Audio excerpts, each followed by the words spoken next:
Welcome back to the Wellness Script podcast, your source of truth for all things health and wellness. My name's Lauren O'Reilly and I'm a qualified pharmacist and your host for today. Today I'm joined by Tom Coleman, a qualified health scientist and sleep coach who helps people transform their sleep using proven evidence-based science with a biology-first approach that works whether you believe it or not. In this episode, we're unpacking why so many people feel wired but tired, the most common reasons that our sleep goes off track, and a simple methodical framework that you can follow to start improving your sleep in a realistic and sustainable way.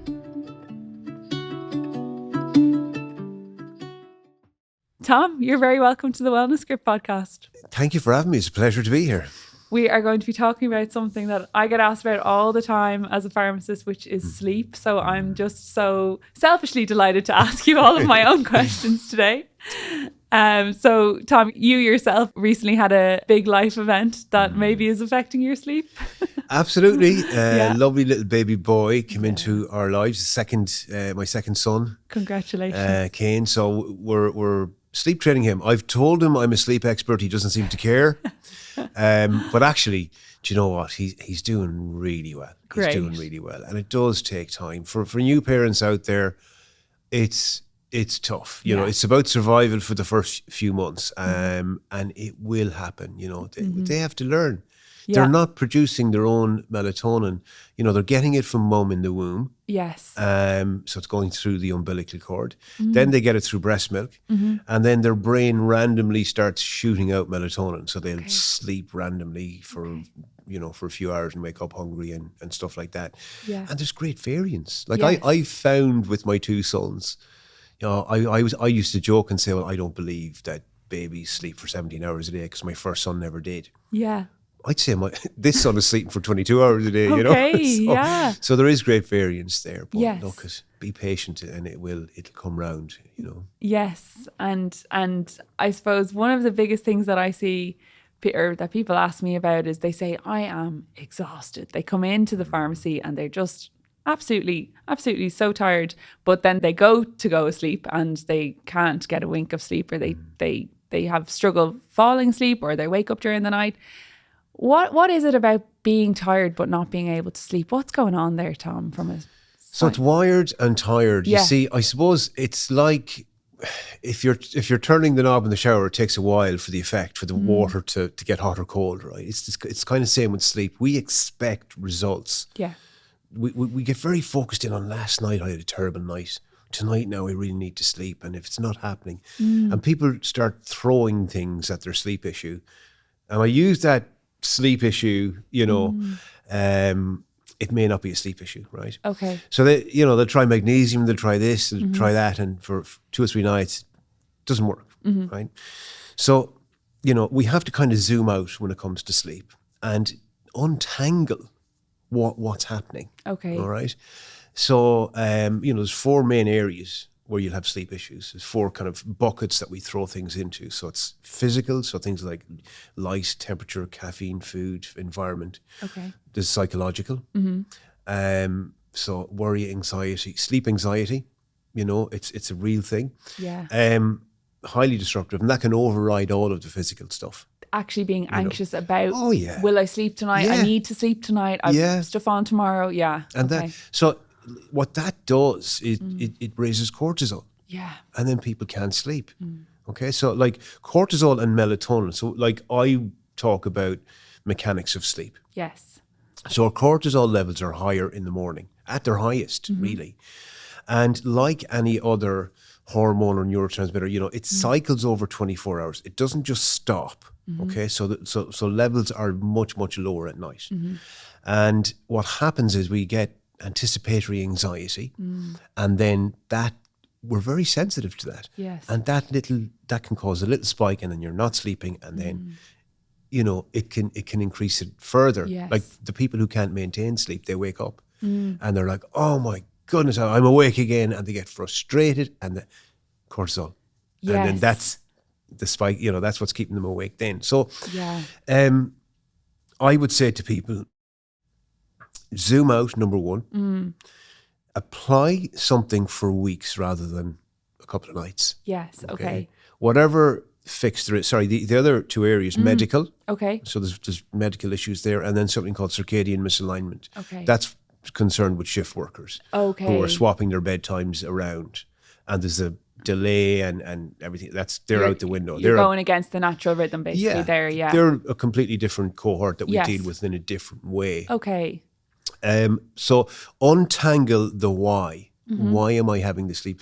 And we do that by looking at all of the physical levers that we can impact, and then looking at the cognitive and the emotional stuff and seeing, right, what strategy can we approach this from in terms of routines, in terms of giving myself a cognitive wind down, an emotional wind down. Yes. People are arriving in bed absolutely exhausted, wired and tired. Yeah. And then they're flopping, they're falling asleep, they're scrolling, and then they're waking up 3 or 4 hours later. Yes. So all of the systems have not down-regulated. Okay. Is that what's causing you to wake up a few hours later? You weren't truly relaxed going to sleep, kind of? Okay. Yeah. So there's like what puts us to sleep? Because it is complex, right? Yeah. It's not a simple thing. So sleep pressure and melatonin, essentially. Yeah. So those two things peak and we fall asleep. Now, sleep pressure is a chemical called adenosine, okay? And that accumulates while we're awake, and it's a byproduct of energy expenditure. Okay. So as we move, and that's why exercise is fantastic, because you're stacking up the adenosine, the sleep pressure. Yes. Okay? Adenosine is why people feel groggy in the morning. Okay. There's still adenosine floating around. And what they do, they reach for caffeine. Yes. The caffeine molecule is the same shape as the adenosine molecule, so it blocks the tiredness in the morning, and then the afternoon crash happens. Okay. Right? Because the adenosine comes back in. The fastest natural way to clear adenosine is light. Okay. Yeah, full spectrum light. Now, so why is your sleep issue happening? Zoom out, look at all the physical things, put strategies in for the cognitive and the emotional, and make sure we're down regulated. And be patient with it. Okay. Be patient with it. Yeah. Okay. That makes a huge amount of sense. And I think that there is a huge amount more to talk about sleep nowadays and the science of it. But and we're tracking a lot more as well. You mentioned your Aura ring to me earlier, but there can also do you find that creates a bit of anxiety for people, that they're kind of like, oh, my sleep, my Whoop or my Aura or whatever said that my sleep wasn't great last night, Yeah, the amount of people, Lauren, who say to me, my Fitbit's telling me, or my Whoop is telling me that I'm only getting like 20 minutes deep sleep. How do I, and like it's the efficacy of the data here. Okay. Right? It's how accurate is this? So I talk about the principle in science of VARC. Validity is a measure of accuracy. Reliability is a measure of how consistent the data is. Okay. Now, are these devices calibrated? Like in any profession, it has to be calibrated to ensure the data is accurate. It could be consistently giving you incorrect information, or the information could be correct, but not all of the time. Okay. Now, I've actually worked with the gold standard used by NASA and Harvard to measure sleep in a wearable form. And that was calibrated against polysomnography. So I knew it was 94% accurate. Okay. Now, what does the research tell us on wearables? Yeah. It tells us that they're 85, 90, even up to 95% accurate at telling you if you're awake or asleep. Okay. But that accuracy level drops down to about 60% when analysing light versus deep sleep. Okay. So my advice is, don't read into the data too much. Yeah. Track your sleep in a general way. And, if you're a light sleeper, I wouldn't trust the data. Okay. So it can ruin your day. Yeah, it can ruin your day. And the research says that. Yes. You can wake up and feel like I had a good sleep, and then look at your Whoop or your Fitbit and go, oh no, I'm only at 60%. Actually, I'm really tired now that I've read that. Yeah, exactly. So I would say be careful. And the type A personalities? Yes. Checking to see if they're hitting their sleep targets. Yeah, my hand is up there for sure. You're better off. Yeah. Just pull them back. Yeah. Look, it's like anything. Mm-hmm. Look after process. Look after what you're doing. Results will come. And then symptoms as well, I suppose, as in how do you actually feel, like not what does your watch or whatever tell you that you should be feeling kind of thing as well, is it? Or well, it's self-reporting. Self-reporting, sure. It's not very accurate either, right? Yeah, that's true. It actually, I mean, Here's the thing. I had one client years ago who I tracked his sleep. Yeah. And he told me I'm very restless. So I'm restless all the time and I think my sleep is bad, but I'm not sure. So I put one of these devices on him. Okay. He had pristine sleep. I mean, his sleep cycles were amazing. Wow.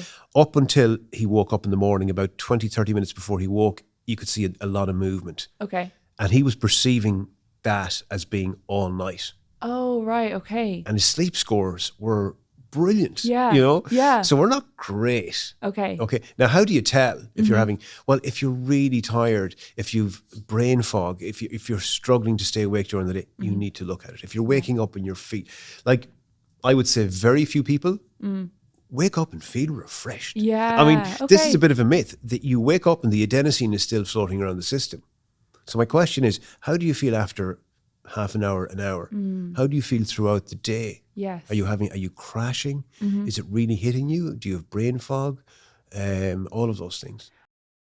Sleep is such a huge part of our overall well-being, and my wind down routine starts about an hour before bed with a really good book and magnesium. The magnesium I take is Sona's 300mg effervescent with vitamin B6.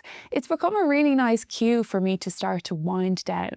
While magnesium contributes to normal muscle functioning, magnesium and vitamin B6 both contribute to the reduction of tiredness and fatigue, and vitamin B6 contributes to the regulation of hormonal activity. Sona also have 250mg and 500mg tablets if you prefer just a regular tablet. It's just one of those simple staples that I always come back to. I also love that Sona are a proudly Irish company. You'll find them online at sona.ie, linked in the show notes below, as well as in pharmacies nationwide and selected health stores. Now, let's get back to the episode. And can you help yourself in the morning, like in terms of, let's say, either exercise or coffee, which would be two things that people might do or engage with in the morning? What's timing-wise, what do you think is optimal there? Great question. So your cortisol activation response, the peak in cortisol will happen about 45 minutes after waking. Okay. Now, we have that to help us push through stress. Okay. Cortisol gets a bad rap. It does. Right? Yeah. And people, there's so much talk about cortisol and people don't really understand We it, wouldn't right? be awake only for cortisol. We need, what we want is a good, strong pulse of cortisol. Yeah. Right? What will help that is exercise. A little exercise in the morning increases your cortisol activation by about 50%. Okay. Light can also and will also increase it by another 50%. You Yeah. can get a 100% increase in cortisol if you get up, go outside in the morning and do some squats and walk around. It takes very little to help that cortisol. Then you're primed. Now, what you've done if you get full spectrum light is you've also cleared the adenosine, so you will feel less groggy. Okay. Yeah. So you've increased your cortisol and you've cleared the grogginess. Yes. And then you lean into the day. Like all these morning rituals, Yeah. right? What I do, my best morning ritual is grab a drink, get straight into my emails. Okay. And that brings down my I have to do this, my anxiety, Yes. I'm straight into it then. Yes. And I'm utilizing my cortisol peak because I will grab a coffee and something to eat in the morning, and so I'm sitting down at my desk just at the peak of cortisol. Okay. And I'm looking for the thing I'm avoiding. Yes. Yeah. Kind of Right. the eat the frog kind of. Eat the frog. Yeah. Move the big rocks first, right? Yeah. And I'm leaning into it. Okay. And then that helps me build momentum. Yes. My dopamine is good then. I'm not. And it means you're not doing it at 5-6 o'clock when then it kind of keeps ruminating in your head throughout the evening and into sleep. So you've tackled the hard stuff first. Yes, I've tackled. Now, here's the other thing I want to reframe for people, right? Is, oh my God, there's such a myth around time management at the moment and productivity. Like every single thing, no matter what profession you're in, will promise you this is more efficient. It will save you time, right? Save you time, save you energy. Now, the time saving is nonsense, right?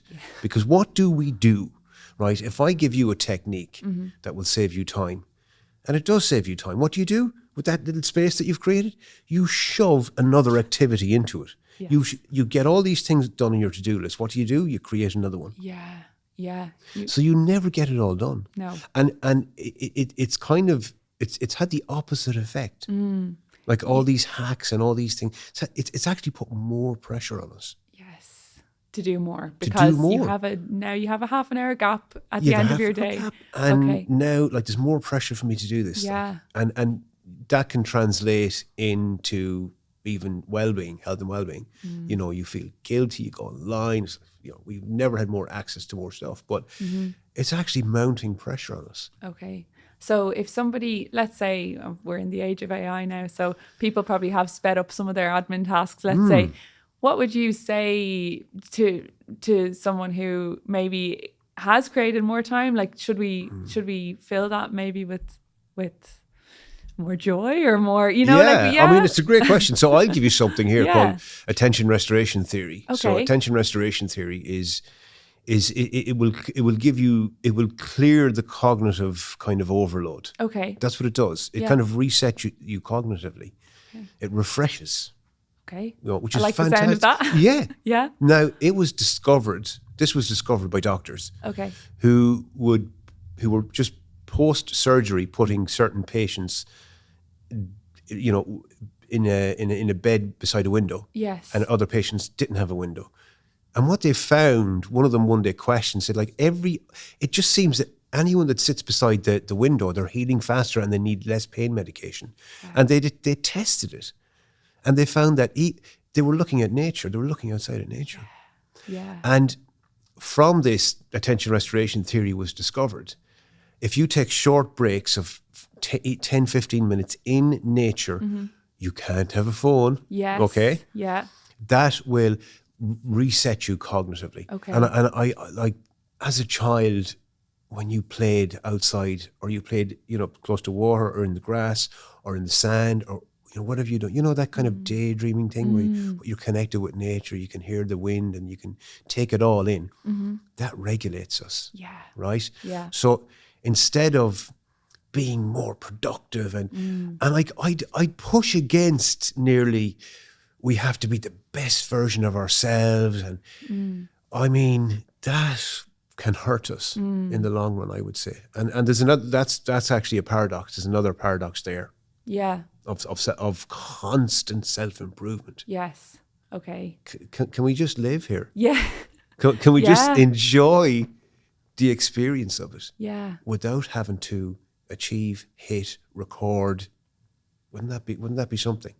Absolutely. And that we would have more peace, more contentment, and less anxiety if we were living a little bit more like that, and we'd have less sleep issues. That's so interesting. I actually, it's so holistic when you say it like that the need for your work as a sleep coach and with the science has almost been like made more essential by the way that we live our lives today. Like in terms of, I suppose we're very capitalist and everything is focused on, as you said, productivity and pushing to be more efficient and more effective and reach our goals. But I think there's so much like beauty in enough and like in, you know, just finding joy in the lives that we already have. Yeah. And maybe that's what's I suppose contributing to the psychological and emotional piece of your buckets that you mentioned is like that pressure to always fill our time. Like you're totally speaking my language here because I'm you know, I work for myself, so I'm kind of like kind of always managing more like yourself, always managing. Yeah. You could take on as much or as little or as whatever as you want to do. So it's really difficult, and I'm sure anybody else who's running a business or you know, you can always fill those gaps with something. So it's interesting to think about it that way. The beauty of enough, I suppose. And Tom, from that perspective, what are the most common reasons that people come to you with as to why they can't sleep? Or do they come with something and then you realize it's something else? They come with something. They generally come with, I've got a serious problem with sleep. I've got a sleep issue. And I find out after asking them many questions that it's not really a sleep issue. Like, I don't do anything with your sleep. Okay. Right. Yeah. I have to kind of reframe it for people, right? I don't go in and fix your sleep. I mean, I'm not in the bedroom at night going, "You're doing great." Yeah. More REM. Or I'm Yes. not adjusting the little knobs in your head that's affecting you. Like, I'm looking at everything you're doing throughout the day Okay. and how you're approaching the problem. I'm trying to understand the nature of the problem because that informs the solution, Okay. And really, sleep is the end result of, and this is like a lot of work I do with organizations Yeah. and leaders. Like if sleep and burnout are coming up, Yes. that's the alarm. Okay. Okay, that's the alarm. Now, Yes. it's like somebody coming to me with the fire alarm and going, "This thing is making noise. Can Yeah. you stop it?" Yes. And the building is actually on fire, right? And I'm going, "Look behind you," right? So what I do is I say, "Okay, tell me about the type of sleep problem you have, when it occurred. Have you always been this way? Did something trigger it?" And then I would dig into, tell me about your typical day, and then your evening, your sleep, what happens, and I would untangle the complexity of their lives. Yes. Now, the minute you start asking anybody to change anything, right, you will meet resistance. Okay. Okay, and this is why I don't like the word balance.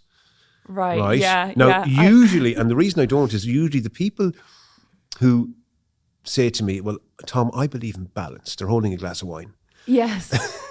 That's true. and I'm like, "Do you think you're living your life in balance?" Yeah. I mean, look at how we're currently living. It goes against everything. And I've been 10 years in sleep. I've been 18 years working in health and well-being. Okay. So the way I see the problem as a whole is we're not using our bodies for their intended purpose. Yes. I'm not designed to sit at a computer all day or drive. No. No, my purpose for my body is to push, pull, be engaged with nature. 90% of people don't feel connected to nature. Isn't that incredible?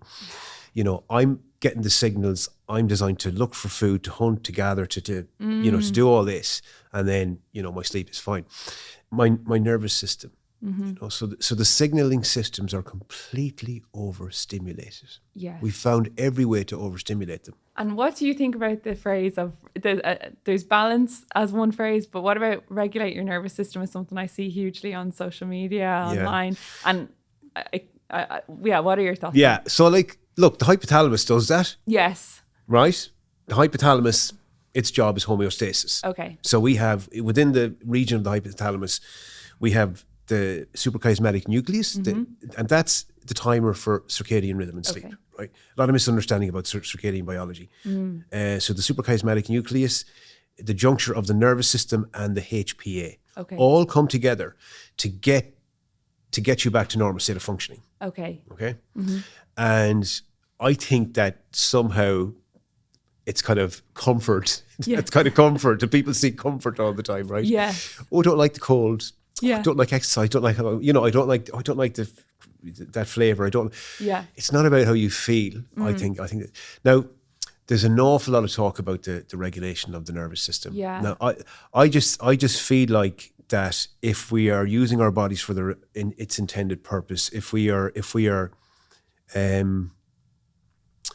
understanding that there's different requirements that we have with our nervous system that we need to look after. It might not be going to the gym. It might be sitting down with your partner and enjoying their company and being present with them. It might be yoga. It might be a sauna. It might be, where do I need to push? For other people, it might be you need to exercise. Yeah. 3 to 5 times a week and really do that. It might not be a sauna for you or a massage. It might be this. So we need to kind of understand that. It's about, there's the window of tolerance. I think it was Dan Siegel talked about the window of tolerance, right? Yes. So where are you sitting on that? And a lot of people that have sleep issues are arriving in bed and they're kind of up here. Okay. They're kind of up there. They're overstimulated emotionally and cognitively, but they're completely understimulated physically. Okay, yes. Right. To release that kind of? Yeah, so what they need to do is they need to do a lot more physical exercise. Okay. Gets you out of your head. Yeah. Completely changes your Especially if perspective. it's outside, you're getting Especially two you're getting benefits there. you're getting all that. You're getting Yeah. the light. You're getting the serotonin. You're getting the lowering the cortisol. You're getting what lowers nighttime secretion of cortisol? Certain foods. Okay. And exercise. Yeah. Okay. Proven methods to reduce nighttime secretion of cortisol. So people are trying, I don't know if you find this, Lauren, right? Yeah. People are trying to think their way out of their problematic lives. Yeah, that's true. Rather You know? than, I suppose, taking the action. Is that? Action.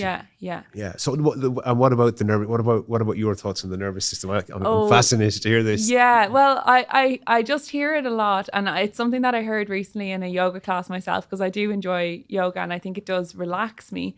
But I'm conscious of phrases like, okay, we're going to regulate your nervous system, or this is going to detox. Like what you said about the brain is regulating your nervous system all the time, because that's how it's built. Our liver and our kidneys and even our skin are the organs that detox our body of waste, and they've always been able to do that. So correct. We're constantly detoxing. Yes, we're constantly detoxing. We're without detoxing it's like, right now. it's not like we go, okay, well, this is going to trigger, like I heard somebody say this starts your circadian rhythm. Mm-hmm.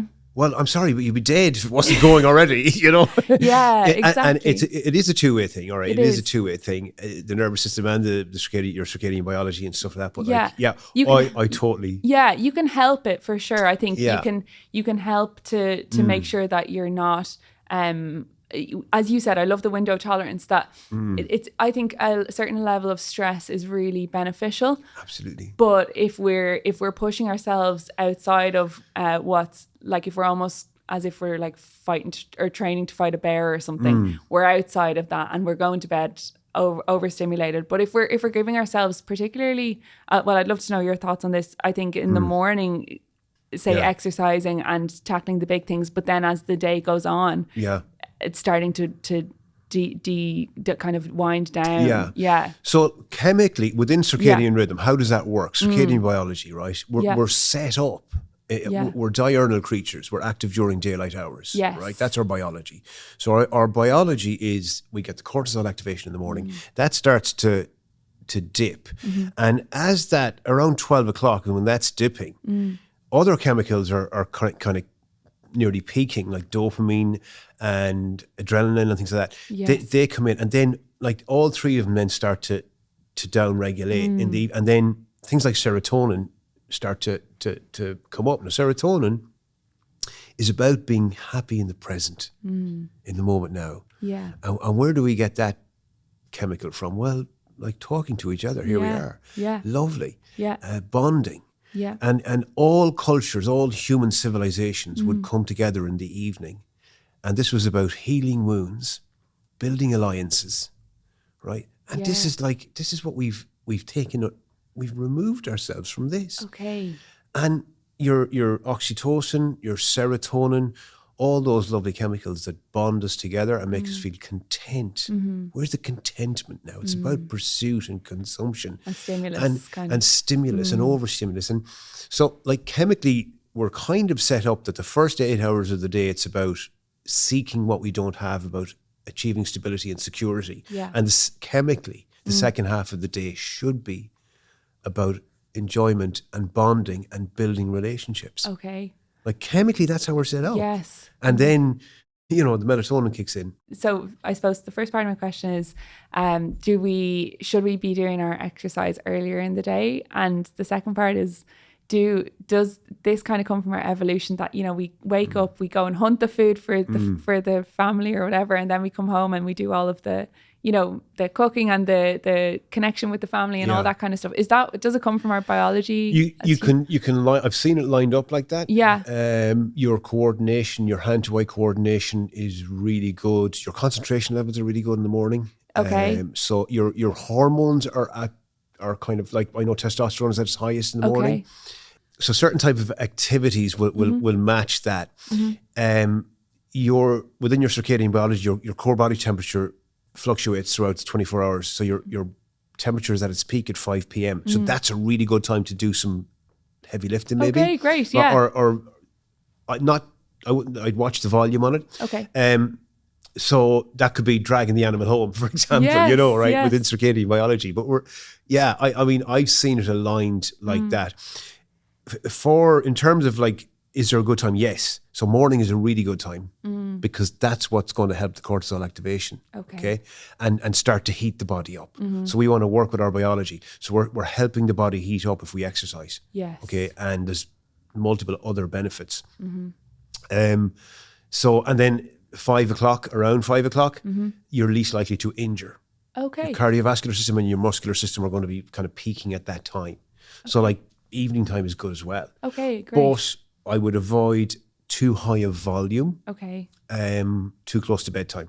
Sure. Because look, modern living, and here's the other thing, Lauren, is that humans have different chronotypes. Some people are more active earlier, some people later. And that suited us as a tribe. Okay, yes. So as a tribe, these night owls were very useful. Yes. They'd be going to bed, they'd be falling asleep at 1 or 2 o'clock. Okay, so there is actually such thing biologically as a night owl. Oh yeah. Okay. Yeah. And we have genetics associated with sleep. They're called clock genes. We have different genes. Okay. So that was useful in a tribe of 50 people to have those early birds who were up at 5 o'clock. Oh my God, please leave me alone, right? Okay. And other people who would be getting up at 9 or 10 o'clock, but they'd be awake. You see, From late. Okay, Yeah. so it's kind of like it's not. So it's not really, would you say, one size fits all in terms Yeah. of you need to go sleep at 9 p.m. Certainly. and wake at 5? Okay. Absolutely, Okay. absolutely. But society is set up Yeah. a little bit more for the early birds.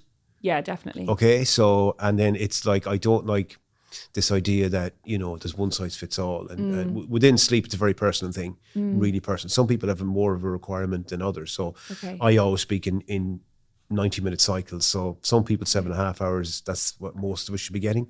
Okay. Some people might need 9. Other people are fine on 6. Okay. So it is personal. Yes. And then when you go to bed, there's variance in that as well. Okay. And just as you say about like the way that we're kind of set up, I would imagine would it be that it's better if you can wake naturally than by an alarm clock if it's the 90-minute cycle? Yeah. It's better if we tend to wake up, because people who have wake episodes will wake up at the end of the cycle. Okay. Right? It's better if we think about that. We tend to wake up at around the same time every day. Yeah. Right? So the brain loves patterns. But Yes. like what we don't want to do is have an alarm going off in the middle of a cycle. Okay. Now, I mean, we protect all of our cycles. So we'd say 5 cycles. Okay. Your first couple of cycles is when most of the repair, the muscle repair, the physical restoration is happening. Okay. The hormones, the immune system, inflammatory cytokines, we make natural killer cells, mast cells, T cells. And that's when we're secreting growth hormone, Yes. which is the elixir of beauty and youth. Okay. Very good. For the skin, all that, it's fantastic. So that's if you can get lots of that going, that is secreted in deep wave sleep. Okay. Slow wave, deep sleep, right? Yes. About 75% over 24 hours is secreted then. Okay. Your last couple of cycles are when all of the cognitive repair is happening. Okay. Lymphatic drainage. The lymphatic system, we see a map of it, doesn't extend, stops the neck. Yes. So the brain must flush out plaque buildup Okay. and distribute nutrients to the brain. That is happening in light sleep. Okay. Now, here's something interesting. If we miss out on our last cycle, Yes. we're missing out on about 75% of our emotional regulation, Oh, wow. right? Yeah. So people undervalue light sleep. People have this thing of deep sleep. That's what it's about. Yeah. It's all about the deep sleep. Okay. It's not. So as the night goes on, does it get lighter? It gets lighter. Okay. Every cycle Okay. gets lighter. Your Okay. first cycle, you're spending maybe an hour in deep sleep, and then Yes. it changes every single cycle. Mm-hmm. Your first 90-minute cycle, 5 minutes in REM. Your last cycle, up to 60 minutes in REM. Okay.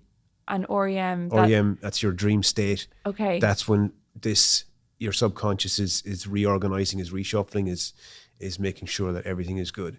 Okay.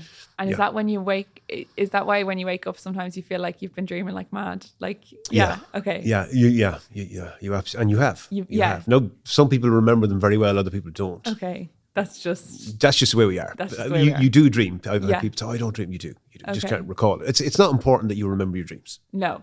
Okay. And is that kind of like a side effect of the processing that's going on in that REM state that we have dreams, or is it yet to be determined? I mean, the purpose of dreams, Yes. we think, Yeah.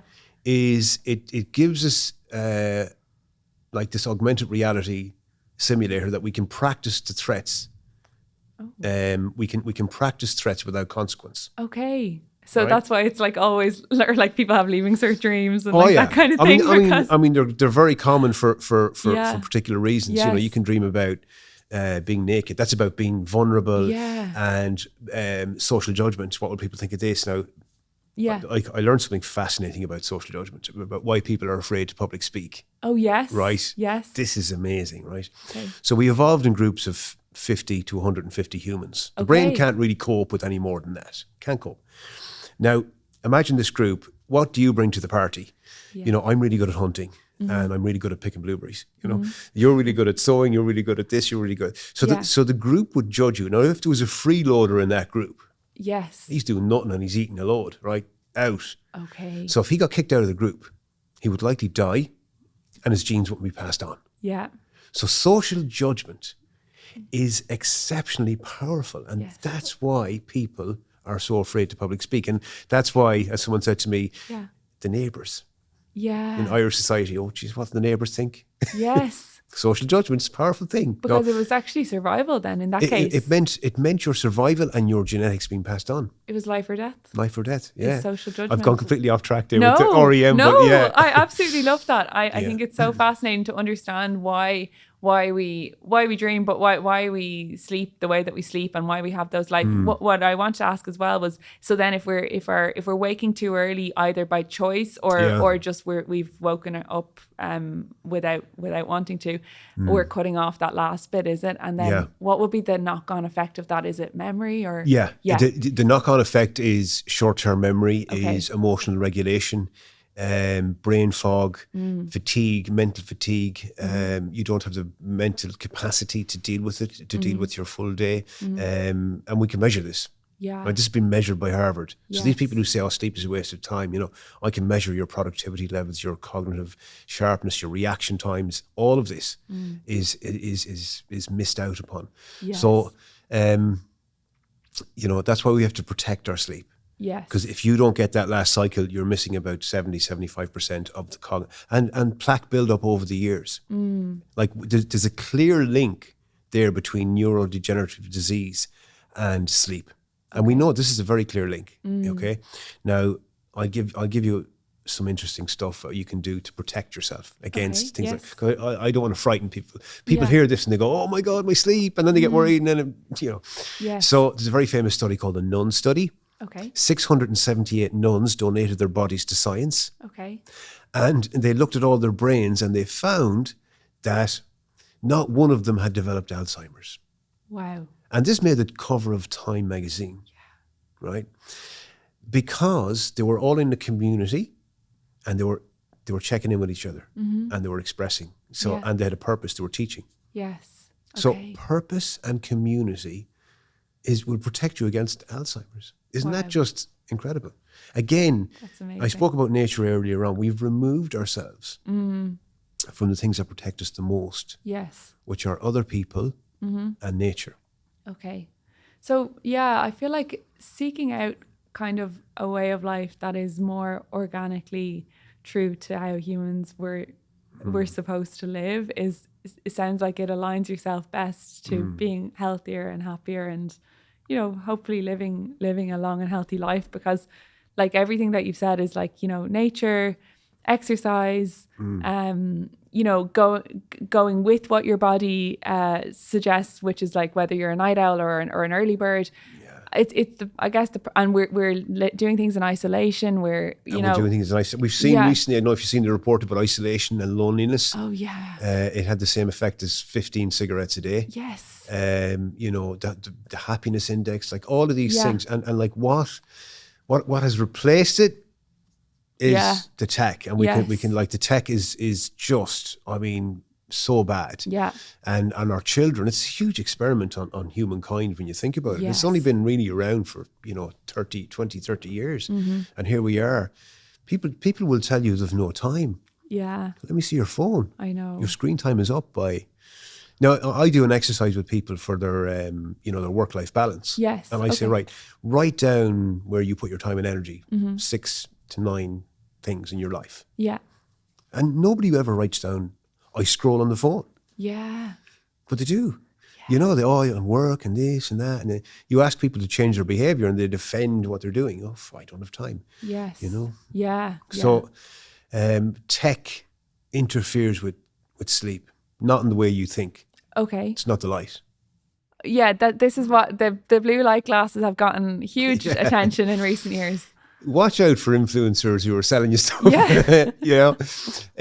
Okay, I mean, they're fine, right? But now, this is not according to me. Okay, I pulled the guy in this and he kind of didn't like it. But this is Professor Russell Foster from Oxford University. Okay. He's the head of neuroscience. He's the guy that discovered photoganglion cells in the eye that tell your brain what time it is in circadian biology. He is a giant in the world of sleep. And he says it's not the blue light, it's the activity. Oh. It's the scrolling. It's the dopamine hit? It's the dopamine hit. It's stimulating the brain. Usually with dopamine we get a little bit of cortisol. Yeah. Okay. So we're getting these micro little hits of it's like gambling. It's just, you can't stop. Like it's your biology. It's the most powerful reward pathway in human evolution. Yes. Why can't I get off my phone? Like here's why, and forget about why now. Let's talk about how, as opposed to why. Yes. So like my recommendation is listening. Okay. Listening is far better. Okay. So consuming content by... You're another part of how sleep works. Yeah. It is complex. Is your brainwave, your brain frequency must go down. Okay. Yes. So right now we're in beta. Okay. Okay. Because we're interacting and everything else. We're concentrated. Alpha is when you're daydreaming. Okay. You're awake, but you're daydreaming. Yes. And then alpha blocks happen, and then you go down. Okay. So it's down again, and that won't happen as long as there's input in the visual cortex. Okay. So we're scrolling. Now, reading is different, a little bit different. Yes. But as long as it's visual information, your eyes start getting heavy, your eyes will shut down. Yeah. And then your brain goes into alpha blocks theta. Okay. And is able to downregulate. Okay. So while you're listening, your eyes are closed. Your imagination, you need to build a bridge because otherwise your brain will go, tomorrow, no, I have to do this, I can't forget. Yes. Or you're thinking, what did she say to me now today? Yes. You know, you're mulling, you're ruminating, you're racing mind. So you must give the brain, I call it cognitive chewing gum. You must build that bridge. And listening is a great way to do that. Okay, brilliant. Because I have sometimes when I can't sleep or if I have something big on the next day, I will listen to like sleep stories or things like that. And I find that helps me. Yeah. Yeah, same. Love it. Yeah, it just gets me out of my head. But it works. Yeah. I mean, it absolutely works. And I have a timer on my phone that 20 minutes, you know, and I'm gone. I'm gone usually within 5 minutes, 10 minutes gone. And, you know, if I happen to wake up the odd time, if it's not the baby crying, but if I do wake up, it's just same again. Yes. You know. Okay. So it does work. That's good. So if you do wake up and you have that, try and get something audio or reading a book. Or visualize. Okay. Or visualize. Visualize. Okay. So like I imagine I'm going for a trek or I'm on holiday in Venice or you give yourself a task that's mildly interesting but not overstimulating. Okay. Or not too boring. Yes. Either. But like the sleep will come. Yes. Okay. And in terms of the kinds of people that come to see you, Tom, do they fall into any kind of particular brackets, like age-wise, demographic-wise, or is sleep issues, as we said in quotation marks, is it unanimous? I mean, like they do fall into brackets. Like I do very little work with people now because I'm booked up with. Like I do a lot of speaking at conferences. I do a lot of corporate work. Most of my work now is reaching out to shift workers. Okay. And you know, general workers. Yeah. I've done a lot of individual work over the years, and I can tell you the difference. Like some of the types, right? So you've got your menopausal woman who they've hit perimenopause or menopause, and you know, 50 to 60 kind of range. Some of them are maybe semi-retired. Some of them have really good kind of routines and active lives and everything else. Yeah. Some of them are maybe a little bit. Some of them are really stressed out. Some of them have the boomerang children in their early 20s, and they have the sick parents. Yeah. So it's coming at them from both sides, and then they've perimenopause or menopause. Yes. So that's one group, right? Then I had a lot of mothers coming to me with anxious teenagers. Okay. And this is an area that I do a talk for anxious teenagers and parents, okay? And tech is always there. Sure. Right? Then I found I had a group of sort of mid to late 30s. Okay. And I give you an example, say school teachers. Yes. And they're busy mums, right? They're working hard and they've young children and they've a mortgage or they've built an extension of the house, and they feel guilty about everything because they don't feel they're doing anything right. Yes. Right. And, you know, they struggle. Yeah, Okay. they've got a lot on their plate and they're not looking after themselves. The self-care piece has gone out the window, which increases anxiety. Anxiety is linked to self-care. Yes. Okay. Okay. It's important to remember. The commonality of the young teenager, the really busy, guilty mom, the menopausal woman, the sports guy, a lot of sports guys. The commonality between all of those is the phone, Okay. the racing mind, Yes. right? Okay. Anxiety in some form. That's what's your solution? You know, I can't, like my mind is busy, so I go on the phone, I consume, and then that's into my sleep, and then I feel guilty and I can't, and then I'm tired the next day, and the cycle continues. Okay. You know? So that might be a good time then to introduce the audio piece or or something else if you do have that racing mind. What kind of strategies would be Well, I would say to you that like no one else is going to fix your racing mind. Yeah. People talk about their racing mind as though it's a genetic thing. Yeah. It's like as though they have a Labrador with ADHD. You know, I found my mind. You know, I can't tell you, my mind is so bold; it keeps doing this on me, and I can't do anything about it. You know, Yes. who's going to retrain that mind? Well, you have to. And look, Okay. I know as much as anyone. You know, and like you said it there, I'm self-employed. Yeah. Very hard to switch off. Yeah. For self-employed people. Yeah. Very hard to switch off because you're constantly getting, like I have to be careful about what I consume as well. Yes. So meditation is brilliant. Yeah. I had an amazing guest on my podcast. Yeah. Adam Starr. Okay. Oh my God, he was brilliant, you know. Yeah. And when you meet someone and you get this aura of serenity and calm Oh, I love that. and centeredness. Yes. It's like, my God, I just feel more relaxed in his presence, you know? Yeah, he has mastered it. Yeah. Oh, brilliant. But that's Yeah. through daily meditation. Yeah. And it's doesn't something just that you cultivate and practice and nurture. And, you know, I mean, I wrote an article yesterday. I put it up on LinkedIn. And the first line was, if you're too busy to read this article, it means you really need to read this article, Yes. right? Yes. Meditation is the same. People who say, oh, no, I just can't do it. I'm just like, you know, you're pulling the curtain back on your brain and going, oh, wow. You don't want to see it. It's so busy, you know. Yeah. Oh, I just can't do it, you know. We'll start with a minute or 2 minutes or 3 minutes or 5 minutes and build it, you know, gradually over time. So that there's lots of strategies, but you need to know that you can improve it. You need to know that your sleep is a skill that you learn. Yes. Okay. You move things out of the way to allow the sleep to come. Okay. Yes. Okay. And we can't move a mountain in one day, you know. No, and we can't also like continue living our lives and then get to bedtime 9, 10 o'clock, whatever, and be like, right, time to sleep now. This better be better than last night, you know, or trying to kind of. Yes. I love how you take obviously the science shows as well that it starts from the moment you wake up, how your sleep is going to go that evening. So, it is really about looking at your whole life, really. Your whole life and your attitude. And it's like people arriving in bed like wired, tired. Oh my God, what day is today? What colour bin do I have to leave out tomorrow? I've got chicken out the freezer. I'll try and I can't sleep. Why can't I? You're scrolling on TikTok for 2 hours. To kind of avoid the mental load that you have. I know. Yeah. So I can see how it happens to us all, and myself included. And I actually know by the time bedtime comes around, I'm like, I haven't done anything that's going to set me up for a good night's sleep. So this is like just hoping for the best at this point. But no, these things do work. You mentioned shift workers, that you help them. Yeah. Is it possible to feel rested as a shift worker? Yes and no. So I've worked a lot with shift workers. I've done a lot of work with nurses, HSE. I've worked with An Garda Síochána around shift patterns. All the pharmaceuticals.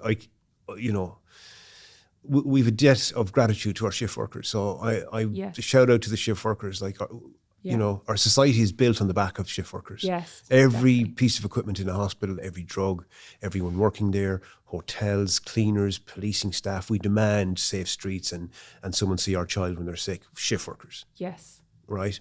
Yes. Now, they're misaligned if their shift pattern is constantly changing. Okay, that's the trouble is, they're misaligned. Now, the sleep advice for shift workers is very different to normal people. Okay. On all aspects of their lifestyle as well. Okay. So nutrition comes into it, circadian biology. Their digestive system works in 24 hours. So while we sleep, certain bacteria multiply and clean up our digestive system, which allows us then to absorb and utilize vitamins and minerals much better. Okay. So if you're on a shift, if you're working, say, 2 days, 2 nights, 4 days off, I know it's not 4, it's 3, then the advice would be to keep your digestive system on days. Okay. Right? Yes. Not eat between 12 midnight and 6 a.m. Okay. Right. So maybe the advice for normal people for sleep is don't eat 2 to 3 hours before bed. Well, maybe for the shift worker, it's have a snack an hour before bed. Okay. That will actually help you sleep. But avoid food for 6 hours on the night shift. Okay. You entrain your digestive system. So if you're on an 8-day cycle, shift workers will understand this, please. Yes. Yes. If you're on an 8-day cycle, if you're only spending 2 of those 8 days on nights, you never be able to get your digestive system to operate at night. Okay. So you're better off taking on most of your calories earlier in the shift. Yes. And then very light during the night part of it. Yes. And then the adjustment isn't as much. Okay. Shift worker has to learn how to nap, learn how to use 20-minute naps and 90-minute naps. Okay. Okay? Yeah. They have to learn about energy management and they have to learn how to transition from days to nights, from nights to days. Okay. Their social life is impacted, their stress levels. So like sleep disruption causes metabolic issues, sex hormones. So melatonin is an antioxidant for unfertilized female eggs. Okay. That's why the nurses call the night shift the infertility shift. Oh, wow. Okay. So, and again, what are we taking Yes. for our sleep problems? And people sometimes go on melatonin and sleeping tablets and sleep aids. I'm sure you would see a huge amount of people coming in going, I need something to knock me out. Yes.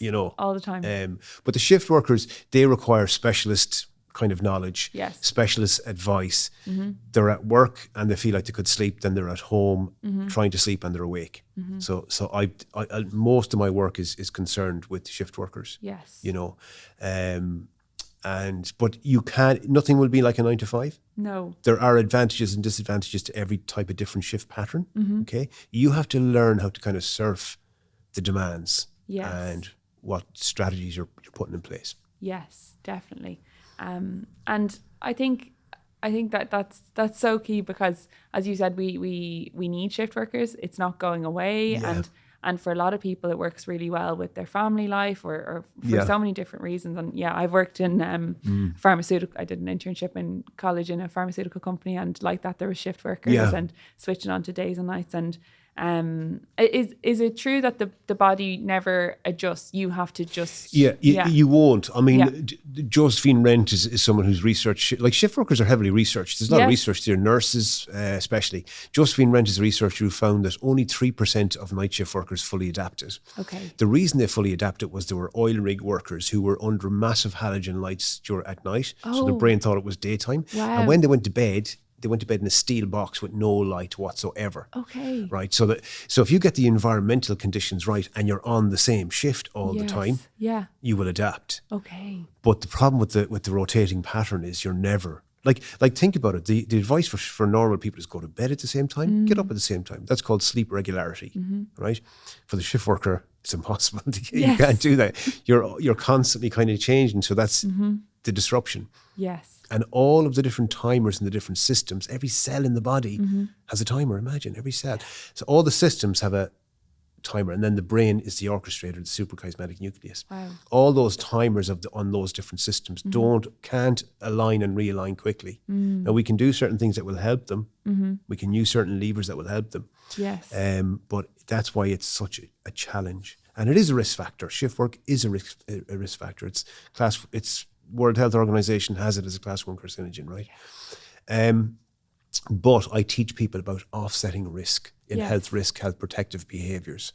Yes. And some people will complain about the shift and do nothing about smoking, alcohol, sedentary behaviour, stress. They kind of want to look at the thing they cannot change, even though they can. Yes. It is a modifiable risk factor, and there are lots of things that you can do to offset that risk. Yes. Okay. Yeah. So it's looking at all of your It's the same. I suppose with it's funny you say that. I think about hormone replacement therapy or HRT. All those years ago, there was the study that came out, the Women's Health Initiative trial, and it said it was wrong, a lot of the data, but a lot of women might be concerned about starting HRT with a very I suppose very small increased risk of, say, breast cancer, for example, but the increased risk of breast cancer as it relates to, say, alcohol, for example, would be greater. So I think it's really important to contextualize when we hear about risks of say cancer in particular comes up a lot. I couldn't agree more. Yeah. I mean, I will go and do talks for organisations, and I'll cover all this, and I'll any questions, and then a hand will go up and go, am I going to die sooner from shift work? I had one guy, a friend of mine, told me this story. Like he was in the canteen eating chips. He was like, big, huge waist circumference. He was outside smoking, and he was telling my friend, shift work will kill you. Yes. So it's like, I mean, if I look at I can list out 10 modifiable risk factors, and there are ones there that are way more powerful. Yes. Than shift work. Yeah. Okay. But like I say to the shift workers, your decisions and your strategies are more important. They're kind of amplified, your decisions outside of work. Yes. And I teach them how to be less fatigued, how to feel better, how to navigate that, and have a plan in place, and energy management and all that is massively important. Well, it's very empowering, because even, as you said, even for new parents or like if you have a reason, whether it's work or otherwise, that your sleep is disrupted during this phase of life, let's say, that as you said, it is a risk factor for health related problems. But if you control the controllables, then you have a better standing on your long-term health outcomes. So I think that to kind of counter the anxiety that people might feel about I haven't been sleeping great, and I know it's not great for my health. Well, what else can you control? And then it might have a positive impact as well. It's a phase. It's like we've evolved, like we're successful. Yes. Here we are after 2 million years, Yes. We're successful. So we can survive sleep deprivation. Yes. Actually, women can cope with it better. Do you know that? Really? No. Yeah. Okay. So I spoke with Special Forces guys. Okay. So like I was kind of privy to a lot of information from US Special Forces and how they train them. Oh, I'd love to know all that. Stress inoculation and stuff like that. Okay, So stress inoculation, like fantastic, right? Wow. But one of the things one of the instructors told me was that women have a higher threshold when it comes to sleep deprivation. Like they would, the first thing that every Special Forces do in the world, and they share information, is sleep deprive the person. Oh, wow. Fastest way to break someone down emotionally is sleep deprive them. Okay. But women, he said women could cope with it a lot better. Wow. Yeah. So women were tougher when it comes to sleep deprivation than men. But that's the kind of work I teach in organizations. Stress inoculation. Yes. Moving out, pushing the boundary a little bit, comfort zone. Yeah, and stress is not resilience. bad. Like it can help you. It can really help you. Really help you. So that's what Special Forces do. Stress inoculation, build resilience, move you outside the comfort zone, get you doing a trek, and they don't tell you when it's going to stop. Yeah. Because that's life. It gives you the tools to deal with life. Yes. Okay, and that's what it's about.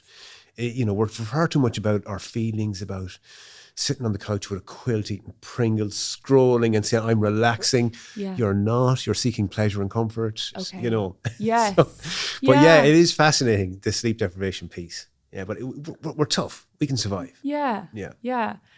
I really resonate with what you're saying about the comfort piece and you know, being resilient and I suppose seeking out discomfort. I often say I love the piece that you said earlier as well about getting out in the morning, getting light. And one thing that came to mind is like that it doesn't matter if it's dull or if it's raining. We've literally just had floods and rain the last few weeks, but like it's you're still getting the full spectrum of light. You are, and you don't, even on a cloudy day, you don't realise. I mean, what people don't realise is that outside light can be 50 to 100 times brighter than inside light. Yeah. Wow. I mean, your eye can't detect that level of difference, but I've a light meter. Yeah. I can go, even on the cloudiest of days, yes, you're going to be getting those lux. You know, you're going to be getting light photons hitting the back of your photo cells. Yes. I mean, it's incredible to think about it. I love it. It's something, you know, energy from a distant star is informing your brain of what hormone to produce and when. You know, it's incredible. But like even on a dull day, that light is good for you. It increases serotonin. Serotonin is required to make the sleep hormone melatonin. Okay, so that's why the light is and serotonin keeps us happier. Yeah. So, you know, and we have seasonal affective disorder for the shift worker or for people in general. Get a light box. Okay. A light box is something that you just plug in within 2 meters of you. You don't have to look into it. Full spectrum light. When it's dark mornings and you're getting up, yes, a light box. And is there any influence that you see people who move from nearer to the equator, countries nearer to the equator, moving northern hemispheres? Is there a massive impact on mood and sleep? Oh, here's the epidemiology, right? Yeah. So north and south of 33 degrees latitude. Yeah. There's no such thing as seasonal affective disorder. Okay. People who live in the tropics don't get this mood disorder. No. Because of sleep. Wow. Or sorry, because of light. Light, yeah. Isn't that incredible? Yeah. It's non-existent. Whereas the rates of depression are higher. The more north you go. Yeah. Yeah. It's higher. Seasonal affective disorder is more powerful. It's more impactful. It's more detrimental to mental health. So and your vitamin D levels get affected, and that affects your mood and everything. Absolutely. So get out there, engage with nature, and engage with each other. Yeah. Oh, I think that's a really good point to wrap on, Tom. I think that we learned so much from you today, from how to manage our sleep and treat it as a kind of a whole person and a whole life approach. So like I'll give you a simple little thing to finish with. Yes. If people are looking like, how can I hear this? This will knock out like 95% of your sleep problems. Think of the acronym SLEEP. So the S is for stress. The L is for light. The E is for exercise. The other E is for electronics. And the P is for practice and patience. So look after those things. And most importantly, go and find someone to hug or connect with someone in person, not online, and spend a bit of time in nature. And it will be the great regulator, and you will feel better and you will sleep better that night. Super. Thank you so much, Tom. Thanks for having me. That's it for today's episode of The Wellness Script. If you enjoyed it, make sure to hit subscribe and review with 5 stars. It really helps us to grow and keep these evidence-based conversations coming with top experts to help you on your health and wellness journey. You can follow us at Wellness Script Pod on socials for more. And a huge thank you to our sponsor, Sona Vitamins, Ireland's longest established nutritional supplement producer. Catch you next Wednesday with a brand new episode, Your Prescription for Better Living.